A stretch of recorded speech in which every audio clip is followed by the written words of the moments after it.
Hello， 大家好，我是阿关。今天的影片呢，我会和大家分享我在疫情爆发后第二次回台湾的过程，还有隔离，并且我会拿这一次的经验和上一次回台湾的经验来比较，这两次有什么差别。我也会拿这两次的防疫包出来比较。首先呢，就是我为什么会想要回台湾，我本来就是从台湾买来回机票，所以不管怎么样，我就是要回来过年。我在的地方是荷兰嘛，一开始健身房有开，然后到后来健身房都没开啊，宵禁啊，大家出来暴动啊，有英国变种病毒的关系，他们的疫情也比较难压下来，所以政策越来越严格，我们能做的事情也越来越少。我记得差不多10月中，他们餐厅就再也没开过，就只能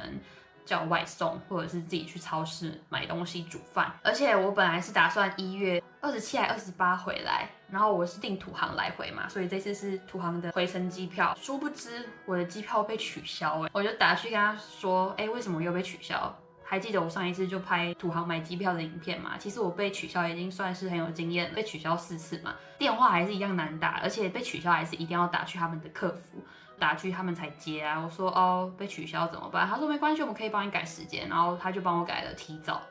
就变成1月25号。好处就是刚好我是回来过年嘛，然后我有算好我隔离完出来刚好隔天就是除夕，所以这应该是不幸中的大幸，因为我原本可能算错时间，我可能出来的时候就吃不到年夜饭之类的。有关 PCR 检测的影片呢，我们请看 VCR。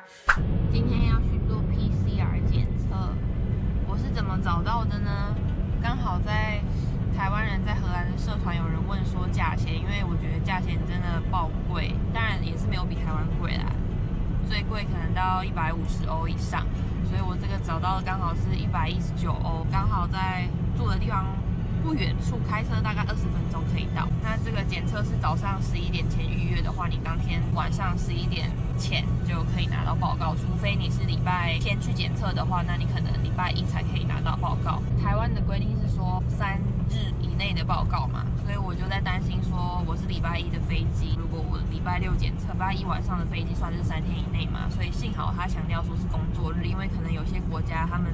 周末就没有办法出报告嘛，所以如果不是工作日或者是加上国定假日，比如说周末国定假日的话，那这就不用算进去。才是我特地叫我在台湾的家人帮我打1922问的。像荷兰最近要开始宵禁嘛，然后荷兰规定说，如果你要从国外回荷兰的话，你一定要出示4个小时以内的检验报告。然后台湾好像目前还没有这个服务，所以社团就吵得沸沸扬扬，想说哈，天哪，回不了荷兰了这样。我刚刚检测完了，不用排队。那个人在检测前，他说以前有检测过吗？我说没有。我说是不是把东西插到鼻子里？他说对，但我们要先放到嘴巴里，然后再插到鼻子里。他说 it's a bit evil，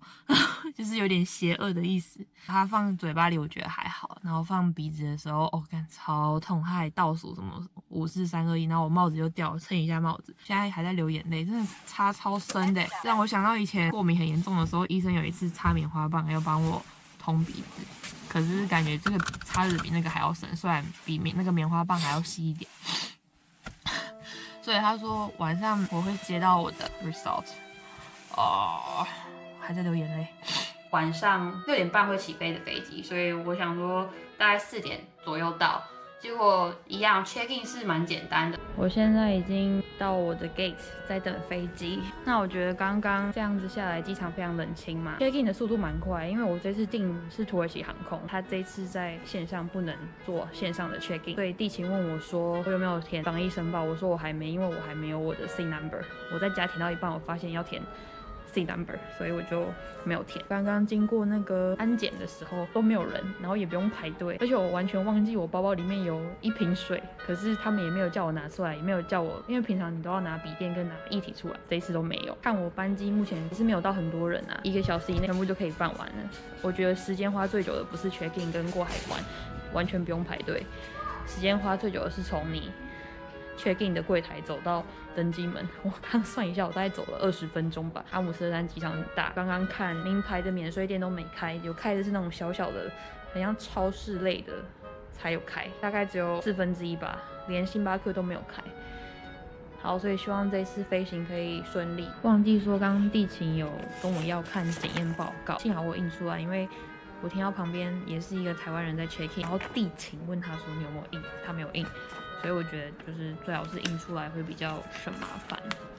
荷兰到土耳其的那一班飞机就是比较小班的飞机，一排的话是3跟3个位置嘛，所以总共是6个位置，然后中间是走道，所以3。有一些位置是3个人全满，是蛮多人上飞机，因为很多人都要去伊斯坦堡转机，毕竟那个荷航最近才把一些航班都取消，土耳其航空相对的它被取消的几率比较少，所以可能大家都要去伊斯坦堡转机。我的位置在靠近走道，然后有一个人他位置可能是刚好在我旁边，结果我就一直想说，天哪，靠窗没有人，你可不可以去坐靠窗？就是我们中间可以有点距离嘛。我原本很担心他不会去坐靠窗，但后来大家都 boarding 完，飞机要起飞之前，他就自己去坐靠窗了，所以我觉得他还不错，谢谢。到了伊斯坦堡，虽然那个时候到伊斯坦堡机场已经是大概凌晨的时候，人潮蛮多的，好像完全没有疫情这回事，就除了大家都戴口罩以外，伊斯坦堡机场有开的免税店比荷兰机场还要多，但是那种精品店也没开，就可能开的也没好吧。最好笑的就是很容易发现哪一班飞机是飞台湾，因为台湾人都会比较全副武装，大部分我是看他们都会戴2层口罩，然后跟防护镜。那个看起来好像自由潜水的蛙镜哦，觉得很好看，不知道他们在哪里买的。座位的话，我是觉得还不错啊，就是基本上还蛮像莲花座的，就是我们中间都会隔个空位，这一点我觉得还不错。地勤人真的超好，他帮我排第10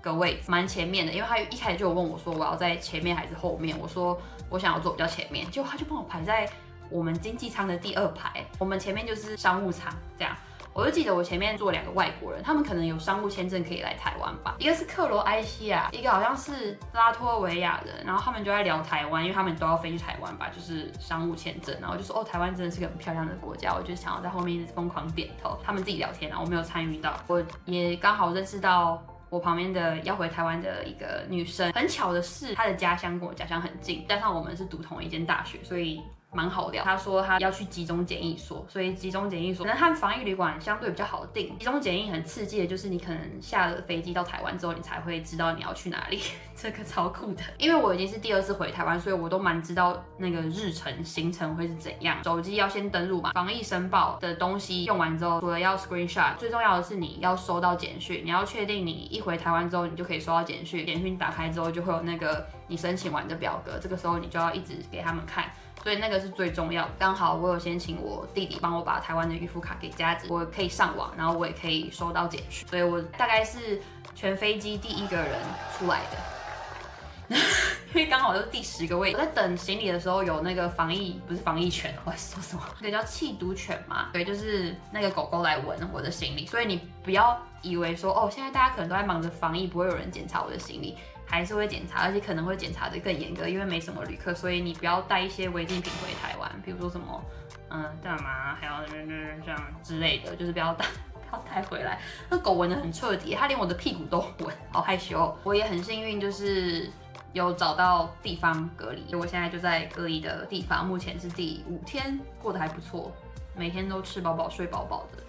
其实隔离蛮多事可以做的，你们不要觉得隔离就是会疯掉什么的。不会，隔离我觉得它是一个让你 reset 的一个时间，就是你可以定这14天你的目标是什么。你当然也可以把它过得很浑浑噩噩，每天看剧。如果你平常工作就很忙，然后你就可以拿这14天来稍微 relax。那如果你平常就一般14天是可以拿来可能养成一个新的习惯啊，或者是开始保养自己身心灵的成长。就14天没有到那么差啦，我的时差真的算是蛮严重的，就跟上次一样。上次我回来台湾的时候，那个是乡长会每天早上打给我，然后我跟他说不好意思，因为我时差，所以他就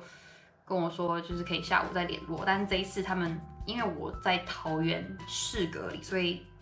有看新闻都知道桃园现在超多人隔离的吧。然后他就说没办法啊，那他就